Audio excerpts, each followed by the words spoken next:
ધોરણ 12 રસાયણ વિજ્ઞાન ચેપ્ટર નંબર 7 પી વિભાગના તત્વો. આજના લેક્ચરમાં આપણે ફોસ્ફરસના ઓક્સો એસિડનો અભ્યાસ કરીશું. પી વિભાગના તત્વોમાં આજના ત્રીજા લેક્ચરમાં મોસ્ટ ઇમ્પોર્ટન્ટ ટોપિક છે ફોસ્ફરસના ઓક્સો એસિડ. ફોસ્ફરસના ઓક્સો એસિડ કયા કયા? તો પહેલું છે હાઇપોફોસ્ફરસ એસિડ, જેને ફોસ્ફિનિક એસિડ પણ કહેવાય. એક્ઝામમાં પૂછે છો કે હાઇપોફોસ્ફરસ એસિડ અથવા તો ફોસ્ફિનિક એસિડ નું અણુસૂત્ર અને તેનું બંધારણ દોરો. તો હાઇપોફોસ્ફરસ એસિડ એટલે કે H3PO2, જેને ફોસ્ફિનિક એસિડ પણ કહેવામાં આવે છે. બીજું ઓર્થોફોસ્ફરસ એસિડ, જેને ફોસ્ફોનિક એસિડ પણ કહી શકાય, જેનું અણુસૂત્ર છે H3PO3. ત્રીજું ઓર્થોફોસ્ફોરિક એસિડ એટલે એને H3PO4 કહીશું. સામાન્ય રીતે ઓર્થોફોસ્ફરસ એસિડને આપણે ફોસ્ફરસ એસિડ તરીકે ઓળખીએ છીએ અને ઓર્થોફોસ્ફોરિક એસિડને આપણે સામાન્ય રીતે H3PO4 તરીકે ઓળખીએ છીએ. ત્યાર પછી ચોથું પાયરોફોસ્ફરસ એસિડ અને પાયરોફોસ્ફોરિક એસિડ. બંનેમાં હાઇડ્રોજન અને ફોસ્ફરસ સરખા બેટા. અહીં આગળ બેટા HPO 425 નંબર, અહીં HPO 427 નંબર. ઓછું પ્રમાણ હોય તો ફોસ્ફરસ અસ લગાડીશું અને ઓક્સિજનનું વધારે પ્રમાણ છે તો ઈક લગાડીશું. પરંતુ આ બંને વચ્ચેનો નંબર 6, તો એનું સૂત્ર છે હાઇપોફોસ્ફોરિક એસિડ. એટલે કે પાયરોફોસ્ફરસ એસિડ H4P2O5, પાયરોફોસ્ફોરિક એસિડ H4P2O7 અને હાઇપોફોસ્ફોરિક એસિડ એટલે PH4P2O6. સાતમું પોલીમેટા ફોસ્ફોરિક એસિડ. પોલી એટલે ઘણા બધા બેટા, એટલે કે HPO3 નું વારંવાર છે ને પુનરાવર્તન થાય એટલે HPO3 બોલો M. અને છેલ્લું બેટા બહુ ઇમ્પોર્ટન્ટ છે, આ M ની જગ્યાએ જો તમે 3 મૂકી દો એટલે કે માત્ર 3 વખત HPO3 નું પુનરાવર્તન થતું હોય તો એને કહેવાય સાયક્લો try meta phosphoric acid. સાયક્લો try meta phosphoric acid બેટા. હવે આપણે સ્ટાર્ટ કરીએ છીએ. પહેલું એના બંધારણ દોરીશું. કેટલાકના બંધારણ આપણે અહીં જરૂર છે. પહેલું છે હાઇપોફોસ્ફરસ એસિડ, આનો મધ્યસ્થ પરમાણુ બેટા P છે. P નો પરમાણુ ક્રમાંક 15, 2, 8 અને 5. 2, 8 અને 5 એટલે કે એની બાહ્યતમ કક્ષામાં અથવા તો સંયોજકતા કક્ષામાં 5 ઇલેક્ટ્રોન છે. એટલે P ની આજુબાજુ 5 બોન્ડ બતાવીશું. તો પહેલા 1, 2, 3, 4. હવે ઓક્સિજન કેટલા? 5મો મેં બાકી રાખ્યો છે. ઓક્સિજન 2 છે તો કોઈ પણ જગ્યાએ ઓક્સિજન 2 મૂકવાના. ચલો ઉપર 1 મૂકી જ દેવાનો, અહીં 1 અહીં મૂકું છું, ગમે. હવે હાઇડ્રોજન કેટલા? 3. તો 1, 2 અને 3. બરાબર. તો જ્યાં તમે હાઇડ્રોજન નથી મૂકતા ત્યાં ડબલ બોન્ડ બેટા. તો આ થયું તમારું પહેલું હાઇપો ફોસ્ફરસ એસિડ અથવા તો ફોસ્ફિનિક એસિડ. હવે આમાં ક્વેશ્ચન કેવી રીતે પૂછાય? તો આ રીતે પ્રશ્ન પૂછે કે હાઇપો ફોસ્ફરસ એસિડ ના મધ્યસ્થ પરમાણુનો ઓક્સિડેશનાંક જણાવો. બીજો પ્રશ્ન એવો પૂછે કે ભાઈ આમાં કેટલા હાઇડ્રોજન છે, કેટલા ઓક્સિજન છે, અથવા કેટલા સિગ્મા બંધ છે, અથવા કેટલા પાઈ બંધ છે. અને અહીં આગળ માત્ર એક OH હોવાથી હવે આ એસિડ છે એટલે એની બેઝિકતા હોય તો H3PO2 ની બેઝિકતા 1 છે. હવે જુઓ બીજું હું આમાં જ ચેન્જ કરું છું બેટા. હવે ઓર્થો ફોસ્ફરસ એસિડ એટલે H3PO3. તો જો અહીં 2 ઓક્સિજન હતા, અહીં 3 છે, એક વધારી દઈએ એટલે કોઈ પણ જગ્યાએ તો OH. ક્લિયર બેટા? પાછા એના એ પ્રશ્નો પણ 2 OH છે એટલે એની બેઝિકતા 2 થાય. ચલો ઓર્થો ફોસ્ફોરિક એસિડ એટલે H3PO4. આની આ જ આકૃતિમાં આપણે ચેન્જ કરી દઈએ OH બેટા. OH બરાબર. તો 1 2 અને 3 OH પૂરા એટલે આની બેઝિકતા 3 થઈ કહેવાય. એટલે પહેલી 3 એ 3 આકૃતિ પૂરી. હવે ચોથી આકૃતિ આપણે ડ્રો નથી કરવાની. પાંચમી દોરીને બતાવું છું. પાયરોફોસ્ફોરિક એસિડ એટલે કે જેની H4P2O7 થાય. તો સૌથી પહેલામાં પહેલું P2 છે તો પહેલા P ડ્રો કરી દો. પછી બધામાં સિમ્પલ બોલો 1 અને 1 1 2 અને 3. ચલો 1 2 અને 3. હવે ઓક્સિજન ગોઠવી દઈએ તો ઓક્સિજન 7. બોલો 1 2 3 4 5 6 અને વચ્ચે બરાબર. હાઇડ્રોજન 4 તો હાઇડ્રોજન OH 1 2 3 અને 4. જ્યાં બાકી રહ્યા ને ત્યાં ડબલ બોન્ડ. એટલે જ્યાં હાઇડ્રોજન નથી મૂકતા ત્યાં ડબલ બોન્ડ.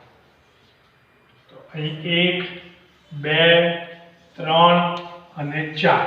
એટલે બોર્ડમાં પૂછેલો MCQ છે કે પાયરોફોસ્ફોરિક એસિડ એટલે કે H4P2O7 માં OH ની સંખ્યા કેટલી છે?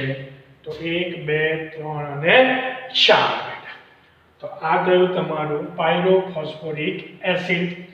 હવે મારે દોરવાની છે પોલીમેટાફોસ્ફોરિક એસિડની. તો બેટા આની આ જ આકૃતિ આગળ વધારતા જવાનું, પણ હાઇડ્રોજન કાઢી નાખો બેટા. હવે હાઇડ્રોજન તમે કાઢી નાખો એટલે આગળ ચાલ્યા કરે. એટલે હું અહીં કરીને અહીં ડેશ કરી દઈશ. એ જ રીતે બોલો અહીં આગળ કાઢી નાખું અને આગળ દોર્યા કરવાનું આપણે. તો આને કહેવાય પોલીમેટાફોસ્ફોરિક એસિડ. ક્લિયર? હવે મારે દોરવાનું છે સાયક્લોટ્રાઇમેટાફોસ્ફોરિક એસિડ. બહુ ઇમ્પોર્ટન્ટ છે બેટા, પરીક્ષામાં ઘણી વખત આ પૂછે છે. સાયક્લોટ્રાઇમેટાફોસ્ફોરિક એસિડ. સાયક્લોટ્રાઇમેટાફોસ્ફોરિક એસિડ જેનું સૂત્ર HPO3 3 times. ક્લિયર?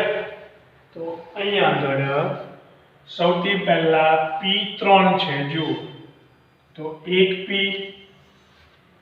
આ પહેલો P, ત્યાર પછી બીજો P અને આ ત્રીજો P, 3 P મૂકી દીધા. હવે ઓક્સિજન બેટા મારી જોડે 3 તરી 9 ઓક્સિજન છે, તો બધાની વચ્ચે એક એક મૂકી દઉં છું. જુઓ, એક આની સાથે, ચલો એક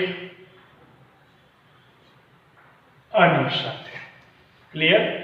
ચલો એક આની સાથે, બોલો 1 2 ને 3 થઈ ગયા, બરાબર. હવે 2 2 4 અને 2 6, બોલો 9 થઈ ગયા. એટલે O O O O O અને O, બરાબર. હવે બોલો હાઇડ્રોજન કેટલા? 3. તો 1 2 3 4 5 6 માંથી કોઈ પણ 3 પકડી લઈએ, પણ ધ્યાન રાખજો કે દરેકમાં એક કમ્પલસરી OH હોવો જોઈએ. તો અહીં બનાવી દો, કોઈ અહીં બનાવી દે, કોઈ અહીં બનાવી દે, બોલો ક્લિયર. તો આ થયું તમારું સાયક્લોટ્રાય મેટાફોસ્ફોરિક એસિડ. સિગ્મા અને પાઈ બોન્ડ શોધવાનું કે, અથવા તો તમને કેટલા OH છે બેટા, તો અહીં 3 OH છે, કેટલા ઓક્સિજન છે, કેટલા ફોસ્ફરસ છે, અથવા તો એના મધ્યસ્થ પરમાણુનો ઓક્સિડેશન આંક શોધવાનું પણ કહેતા હોય છે. આ થયું બેટા તમારું ફોસ્ફરસના ઓક્સો એસિડ મોસ્ટ IMP4. બોલો ક્લિયર, બરાબર. આકૃતિ જોઈ લો બેટા, બરાબર. હવે અહીં શું ભૂલ કરી બેટા, એ બધા ધ્યાન રાખજો બેટા, કે જ્યાં તમે બેટા OH નથી કરતા ને ત્યાં આપણે કમ્પલસરી ડબલ બોન્ડ બેટા. જ્યાં તમે ઓક્સિજનની સાથે હાઇડ્રોજન નથી મૂકતા તો ત્યાં આપણે કમ્પલસરી ડબલ બોન્ડ મૂકવાનું રહી ના જાય બેટા. જોઈ લો.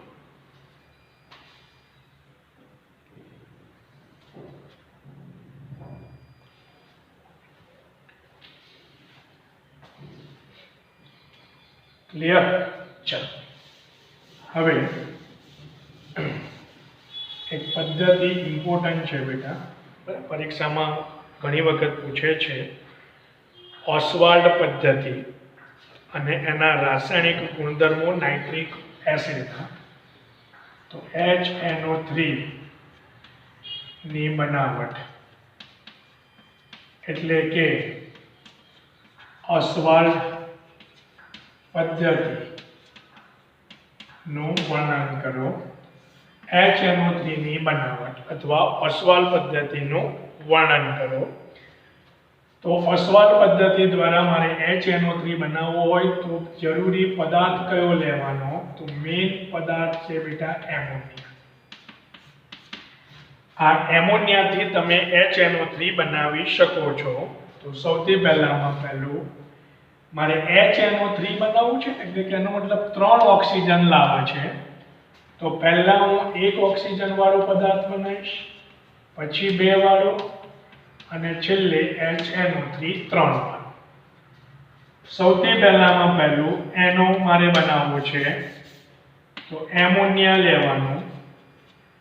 આ એમોનિયાની O2 સાથે પ્રક્રિયા કરું તો એ વખતે પ્લેટિનમ અને રોડિયમ ગોઝ ઉદ્દીપક તરીકે લેવાનો વાયર 500 કેલ્વિન તાપમાને 9 બાર દબાણે આ પ્રક્રિયા કરો એટલે તમને NO પ્લસ H2O મળે. બેલેન્સ કરવા માટે યાદ રાખી લેજો બેટા 45 46. આ જે નાઇટ્રિક ઓક્સાઇડ મળ્યો એ નાઇટ્રિક ઓક્સાઇડ ની ફરીથી O2 સાથે પ્રક્રિયા કરવામાં આવે તો NO2 મળે, નાઇટ્રોજન ડાયોક્સાઇડ. આ મળેલા નાઇટ્રોજન ડાયોક્સાઇડની પાણી સાથે પ્રક્રિયા કરો એટલે HNO3 મળે, અને બીજા તબક્કામાં જે તમે NO વાપર્યો છે અથવા પ્રથમ તબક્કામાં તમને જે NO મળ્યો છે એ પાછો મળે, એટલે આ પદ્ધતિનો વધુ ઉપયોગ કરવામાં આવે છે. બેલેન્સ કરવા 3, અહીંયા આગળ 2. હવે આ પદ્ધતિમાં તમે જોશો તો NO નું પુનઃ એટલે ફરીથી ચક્રણ, જેને ઇંગ્લિશમાં રીસાયકલ કહેવાય, એ થાય છે અને 68% તમને શરૂઆતમાં મળે. પરંતુ જો તમે એને સાંદ્ર H2SO4 વડે નિર્જલીકરણ કરો તો પહેલા જે 68% હતું એના બદલે 98% તમને HNO3 મળે છે. તો આ થયું બેટા તમારું HNO3 અથવા ઓસ્વાલ્ડ પદ્ધતિથી HNO3 નાઇટ્રિક એસિડની બનાવટ. હવે બેટા એના ગુણધર્મોની અંદર બહુ જ ઇમ્પોર્ટન્ટ ટોપિક છે આ. તમે બોર્ડના પેપર જુઓ તો પરીક્ષામાં ઘણી વખત તમને પૂછે છે કે પ્રક્રિયા પૂરી કરો.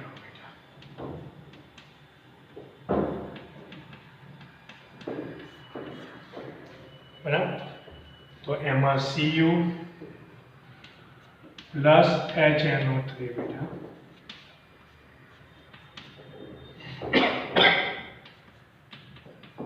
Cu પ્લસ HNO3 કૌંસમાં બહુ ખાસ ધ્યાનમાં રાખવાનું, મંદ હોય ત્યારે અલગ નિપજ મળે, સાંદ્ર હોય ત્યારે અલગ નિપજ મળે. 3, 8, 3, 8, 8 ના અડધા 4. પ્રક્રિયા પૂરી કરો એવું આ પૂછે છે. તો ધ્યાન રાખજો કે એક નિપજ બંનેની કોમન છે, કોપર નાઇટ્રેટ.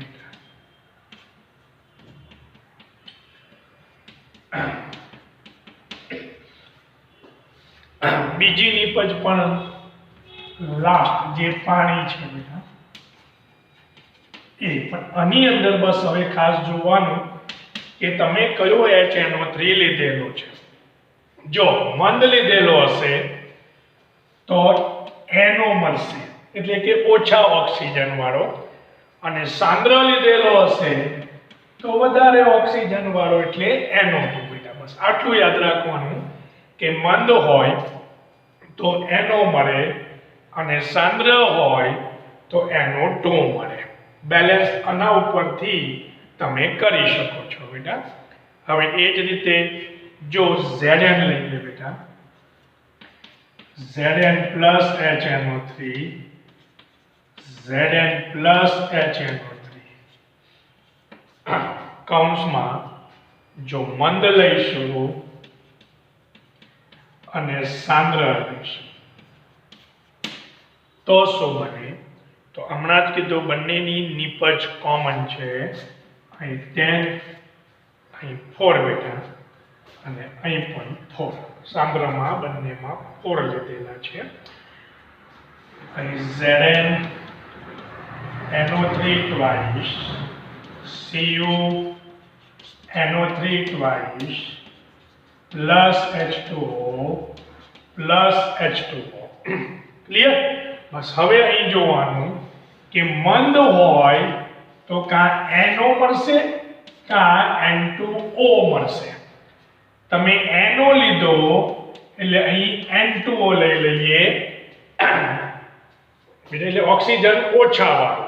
અને જો તમે સાંદ્ર લેશો તો એમાં ફિક્સ છે NO2. આના ઉપરથી બેલેન્સ કરી દેવાનું. ક્લિયર?